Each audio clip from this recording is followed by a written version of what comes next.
What is up, SkinClubbers? Welcome back to another video. Now, following on from the previous couple of videos that I've made, which have been about the Mongolian and Chinese teams heading to the Major, I thought I would do one about the Oceania teams that are heading to the Major. And unfortunately, at least for me, and maybe for the other Oceania teams, there is only one Oceania team heading to the Major. So this will probably be a little bit of a shorter video. You know, ideally it would have worked out that there would have been maybe two Chinese teams, two Mongolian teams, and two Oceanic teams, but it's obviously very hard to get the VRS points from Australia at the moment.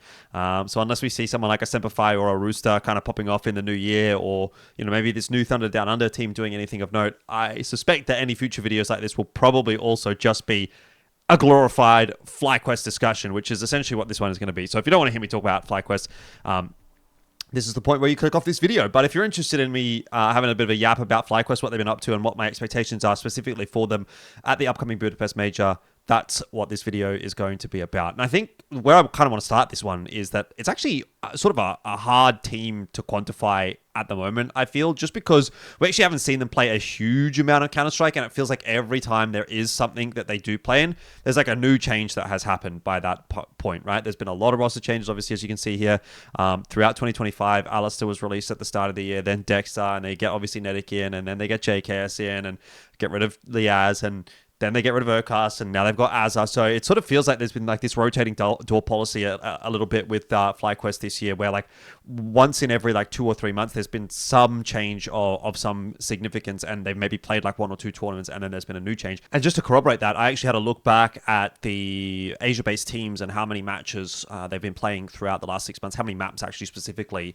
And I use just the Asia teams because obviously you could use, you know, whatever parameters you want, but I just use the Asia teams because I think they're the teams that probably have the sort of similar opportunities in a sense, and it would give us a good indication of where things are sitting. So FlyQuest played 64 maps in the last 6 months. Tyler have played 80, Linvision have played 80, Rare Atom have played 82, Huns have played 85, and Mongols obviously played quite a bit more at 124 because they're on that tier 1 circuit. And you'd, I think, look at that and say, oh, that's not that big of a difference, really. You know, the 64 maps versus 80 maps, but 16 maps over 6 months, and, you know, you're considering obviously that a series is what, between 2 and 3 maps. I just went with an average of 2.5 maps.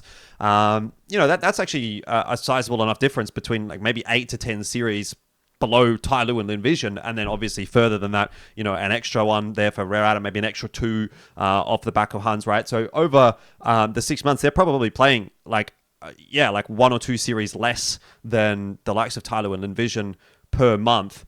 And again, okay, 8 to 10 series over 6 months doesn't seem like too much, but it's also, you know, maybe like 2 to 4 tournaments, depending on how many tournaments you're playing, how deep you're going in those tournaments more specifically. So there's, I think, a little bit of a lack of games, actually, just in general for FlyQuest, unfortunately, with the way that the year has kind of run for them.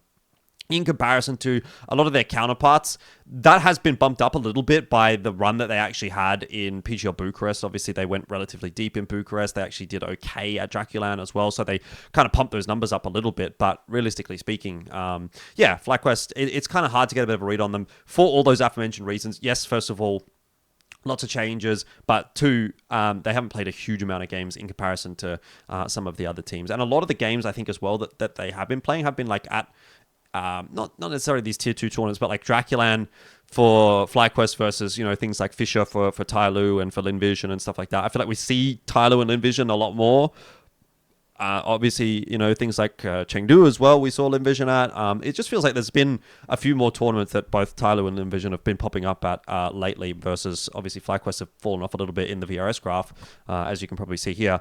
So they haven't been getting the invites of late. So that's obviously influencing why they're not playing as many games. In saying that, obviously, we talked about a lot of the changes. One of the big ones, and probably the biggest one of note lately, is the addition of Azza. He came in on October 26th into the team, was officially announced on October 26th, but was with the team at Draculan as well. So that official announcement came after Draculan, but before they attended PGL Bucharest. And I think he seems like he's already starting to kind of integrate some changes into this team, positive ideas. It seems like, just based on the eye test wise, the team seems to be looking a little bit better. And I don't know if that's, again, just Oceania Copium or not. Inns has also moved some positions back in, like for in particular Mirage.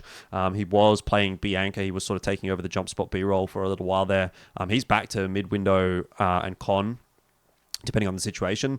So I kind of like that as a change. It seems like that seemed positive for him, but also seemed positive for the team. So I don't necessarily mean to highlight that specific change, in any massive way, but more so just using it as an indication that there are still moving pieces within this team. And I would imagine that change has come, and because of the timing, it has come from Azza, or maybe just a greater ethos in the team kind of changing now that Azza's coming in, and obviously being the head coach in this lineup, and making some changes as he sees fit, or the team is changing around his vision of the game. I think it is obviously very hard from the outside to kind of look at it and say, oh yeah, Azza has made this change. But like I said, anecdotally, I think the team look actually quite good at Bucharest from the matches that I watched, and it's only been really quite a short while that they've actually had Azza. So hopefully that improvement's going to continue over the next couple of weeks before we do get into that major. I think by the time they do get to the major, they probably will have had about, again, without doing the exact maths, they would have had maybe a couple of months with Azza.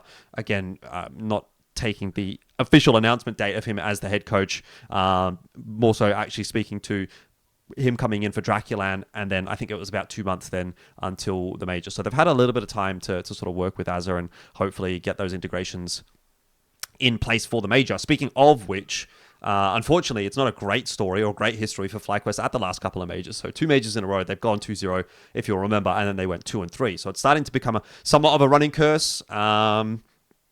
In saying that, I'm kind of starting to look at FlyQuest as a bit of a team of so closes at the moment, not just with the major results, but also having a look at some of the series that they've played at Bucharest and at Draculan. The Liquid and Game Legion series at Bucharest very, very easily could have been wins. Very, very close series there. Gen 1 and Basement Boys, which they played at Draculan. Again, very, very close series. And you'd probably say, hey, they probably shouldn't be losing to those kinds of teams anyway. Fair point.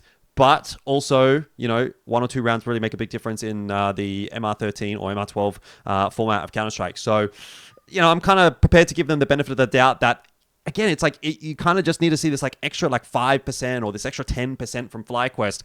And they go from being this team that goes 2-0 at a major or at our opening stage of a major to 3-0, for example, or 3-1, something like that. You know what I mean? It does feel like there's only tiny little tweaks that they need to go through to actually go from just having these what we would consider quite poor performances to doing something that's actually not been done by an Oceanic team in multiple years now. So I think they're quite close. It feels that, I mean, again, am I being an O's-coper? You can tell me in the comments. That's what it kind of feels like to me. I think, for me, I'm coming into this major with some degree of positivity around FlyQuest, which I don't know if that's too much of a surprise, and I don't know. One, I don't know if that's a surprise for people to hear. 2, I don't know if that's the general consensus around FlyQuest. I don't know what the general consensus on FlyQuest is. I feel like we don't hear people talking about FlyQuest anymore, really, unfortunately, because they've just fallen off so dramatically in that VRS graph trend that they don't get spoken about all that much. So I don't know what the community sentiment necessarily is for this lineup, unfortunately. But my sentiment is that I think they're very, very close to being as good as we've seen an Oceanic team in a long while. Obviously they've put together this Oceanic super team, but also there's no major rookies this time around, right? JKS has 9 majors, Inza's got 6 majors, Backside's 4 majors, Regalia and Nidic just played their first major as well, so there's no first-timers. Azza even played at 8 majors, although he's obviously coaching for the first time, so I don't know if that changes anything on his behalf. But I think there's a lot of positives to kind of say, they've had some positive trend in terms of the form, some role changes that seem to be moving in the right direction. They've had enough time now as a team together, specifically with JKS and obviously Azza as well. JKS has been there for a good few months now, and Azza for let's say a month, maybe a little bit longer than that. And that seems to be working quite nicely. So I think they've had enough time with Azza at the helm, and hopefully some of those changes that they're kind of bringing in are starting to sort of work as a team. They're starting to kind of get it as a team, just in time for that major to roll around. I think the timeline lines up nicely in terms of the changes that they've made. On top of that, like I said, obviously I think the recent results have looked pretty good. They appear to be kind of trending positively. I think a lot of them are also fairly familiar opponents that they're going to be playing against in stage 1 of the major. We'll have a look here. Here it is. A lot of the matches that they've played are actually against teams that are in stage 1, and even their opening match is against Legacy in a BO1. And like, you put Legacy and FlyQuest in a BO1 here, obviously, 13-11, 13-7, pretty close results. There's even, a few months back, they played against Legacy earlier on. They were able to beat them on Inferno, they beat them on Mirage. Obviously, they got absolutely dumped on Nuke. But I think, you look at this and say, okay, that's a winnable BO1 to start things off for FlyQuest. And then, another team that they'll have to potentially play is Fnatic, who they were able to just beat at Bucharest. Obviously, it's a close result. There is definitely that to speak to. But, a win's a win. A very close loss to Gamer Legion. Gamer Legion also in stage 1. The Huns, who they beat back at the last stage of Rising pretty comfortably.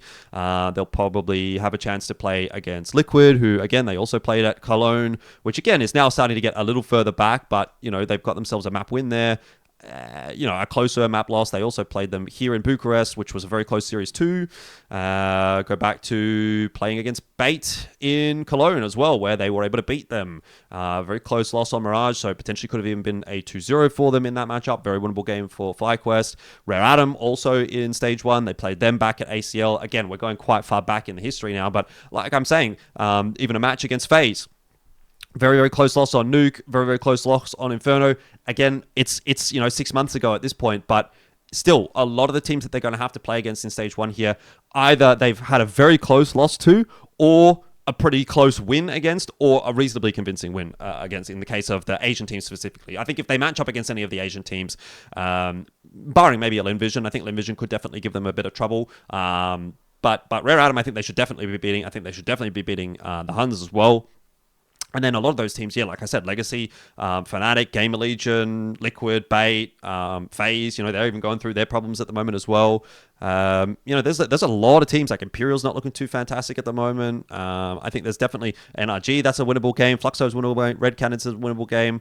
I look down this list and I think, almost every single, if not every single series here that they play, whether it's a BO1 or a BO3, I think is a winnable series for FlyQuest. So, maybe this is the major where they finally make it out of stage 1. If they can go 2-0 and then not go 2-3, that would be really, really cool. But I'll just take any kind of qualification. It doesn't have to be 3-0, even if it's 3-2. I think they can do better than 3-2. But even if it's 3-2, I'll take it. And I think most Oceanic fans will take it. So I don't know if I'm hoofing the Oceania copium a little bit too much here, but that's my take on FlyQuest in the lead up to the Budapest Major. Let me know what you think. Do you think I'm absolutely cooked? I guess we'll see when we get to the Major.